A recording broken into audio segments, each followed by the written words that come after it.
നിങ്ങളുടെ favourite shows ഇനി ഒരിക്കലും മിസ്സാവില്ല. ഇപ്പോൾ C5 കാണും നിങ്ങളുടെ ഫേവറേറ്റ് ഷോസ് തികച്ചും സൗജന്യമായി. കുഞ്ഞിന് ബ്രീത്തിങ് പ്രോബ്ലം ഉണ്ട്, അതാ നിർത്താതെയുള്ള കരച്ചിൽ. 4-5 മണിക്കൂർ ഇൻക്യുബേറ്ററിൽ വെക്കാം, അപ്പോൾ ബ്രീത്തിങ് നോർമലാവും. സിസ്റ്റർ, കുഞ്ഞിനെ ഇൻക്യുബേറ്റർ റൂമിലേക്ക് ഷിഫ്റ്റ് ചെയ്യും. ശരി ഡോക്ടർ. സത്യ സാറിന് തട്ടിക്കൊണ്ടു പോയതും ബിജു ആണെന്നൊന്നും എനിക്കറിയില്ലായിരുന്നു. കേസിന്റെ പേരിൽ കോടതിയിൽ വെച്ച് കണ്ട പരിചയമായതാ ബിജുവിനെ.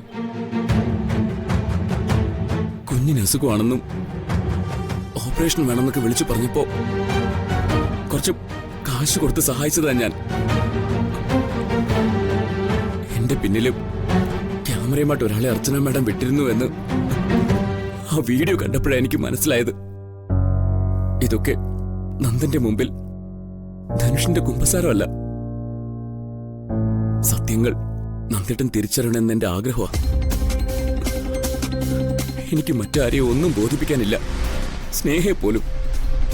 പക്ഷെ നന്ദേട്ടൻ ഇതൊക്കെ അറിയണം. ഞാൻ ഇപ്പോഴും പറയുന്നു, ഈ വിവാഹത്തിനോട് താല്പര്യമില്ലാത്തതുകൊണ്ട് അർച്ചന മാഡം ആസൂത്രണം ചെയ്ത നാടകം ഇതെല്ലാം. സച്ചിസാറിന്റെ മിസ്സിംഗില് വിവാഹം മാറ്റിവെക്കുന്നവരെ കരുതി. അത് നടക്കില്ലെന്ന് കണ്ടപ്പോ അവരും കളക്ടറും ചേർന്ന് നടത്തിയ ഡ്രാമ മാത്രമായിരുന്നു ഇത്. ചുരുക്കി പറഞ്ഞ എല്ലാവരെയും അവർ കബളിപ്പിച്ചു. ഞാൻ എന്തെങ്കിലും ഇവിടെ നിന്ന് ഇറങ്ങുമ്പോ നന്ദേടൻ എന്നെ കൊല്ലാം. ആരും ചോദിക്കാൻ വരാനില്ലാത്ത ഒരു ഊര് തണ്ടിയാ ഞാൻ. നന്ദേട്ടനോ കോടതിയോ തരുന്ന എന്ത് ശിക്ഷയും വാങ്ങാൻ ഞാൻ തയ്യാറാ. പക്ഷെ അതിനു മാത്രം ഒരു കുറ്റവും ഞാൻ ചെയ്തിട്ടില്ല.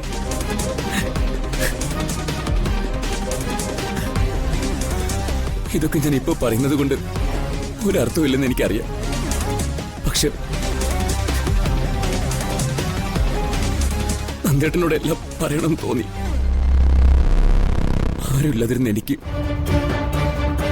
ഒരേട്ടനായി നിന്ന് അനുജത്തെ വിവാഹം ചെയ്ത് തരാനിരുന്നയാളാ നന്ദേട്ടൻ. ഈ മുഖവും മനസ്സും ഒരിക്കലും ധനുഷ് മറക്കില്ല. ഒരിക്കലും എന്റെ സ്നേഹയും നന്ദേട്ടനെയും ചതിക്കാനും എനിക്ക് പറ്റില്ല. ഈശ്വരനെ സാക്ഷി നിർത്തി ഞാൻ പറയുന്നതായത്.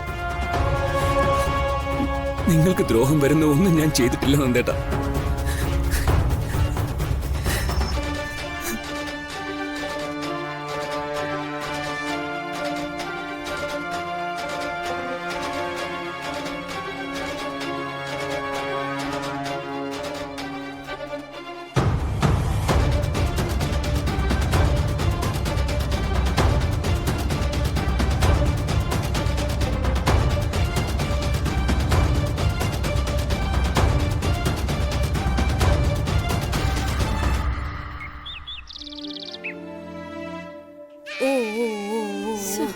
എന്റെ ദൈവമേ, കുഞ്ഞ് എന്തൊരു കരച്ചിലായത്. വീട്ടിൽ പോയ സന്ദീപിനെ അച്ഛനെ ഒന്നും കാണുന്നില്ലല്ലോ അമ്മേ. ബാവേ, ഡോക്ടറോടൊന്ന് വന്ന് നോക്കാൻ പറഞ്ഞാലോ? കൊറേ നേരിട്ട് കുഞ്ഞ് കരച്ചിൽ നിർത്തുന്നില്ലല്ലോ. കരയല്ലടാ അമ്മേ, മോളെ ഒന്ന് പിടിക്ക്. ഞാൻ പോയി ഡോക്ടറെ വിളിച്ചിട്ട് വരാം. വേണ്ട, നീ ഇവിടെ നിൽക്ക്, ഞാൻ പോയി ഡോക്ടറെ വിളിച്ചിട്ട് വരാം. വേണ്ട വേണ്ട വേണ്ട വേണ്ട.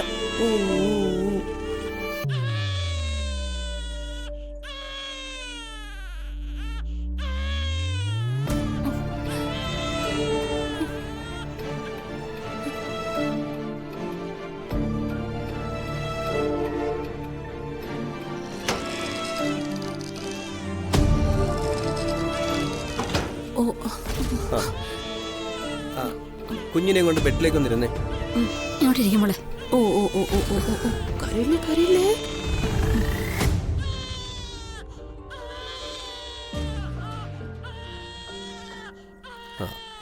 കുഞ്ഞിന് ബ്രീത്തിങ് പ്രോബ്ലം ഉണ്ട്, അതാ നിർത്താതെയുള്ള കരച്ചിൽ. 4-5 മണിക്കൂർ ഇൻക്യുബേറ്ററിൽ വെക്കാം, അപ്പോൾ ബ്രീത്തിങ് നോർമലാവും. സിസ്റ്റർ, കുഞ്ഞിനെ ഇൻക്യുബേറ്റർ റൂമിലേക്ക് ഷിഫ്റ്റ് ചെയ്യും. ശരി ഡോക്ടർ. കരയില് കരയില് മുത്ത്. പൊട്ട് പൊട്ട് പൊട്ട്.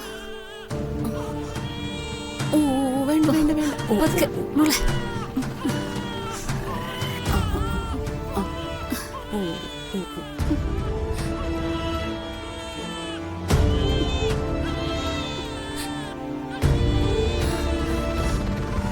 ദേവി,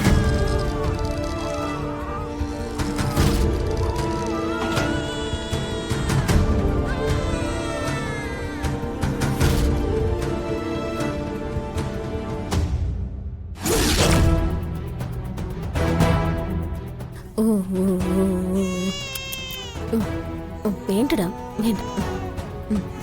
ഇതാ ഇതാ ഞാൻ എടുത്തോളാം. ഓ ഓ ആ കരയല്ലേ മോളെ, കരയല്ലേ കരയല്ലേ. ഓ ഓ ശ്ശോ.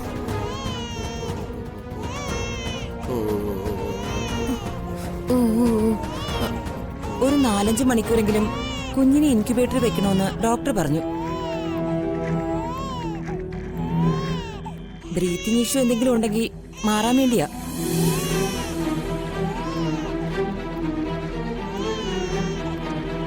കുഞ്ഞിനെ ഇങ്ങ് തന്നേക്കും.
ഞാൻ നോക്കിക്കോളാം. Okay sister.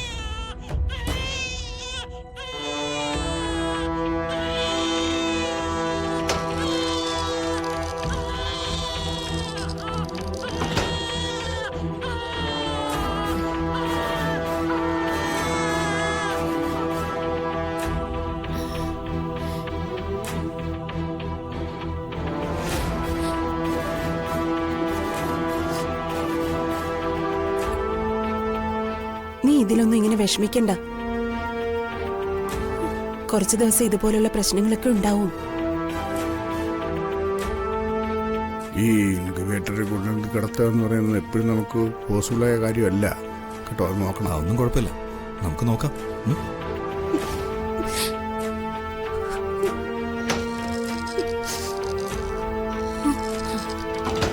സന്ദീപ്, ആ മോളെവിടെ?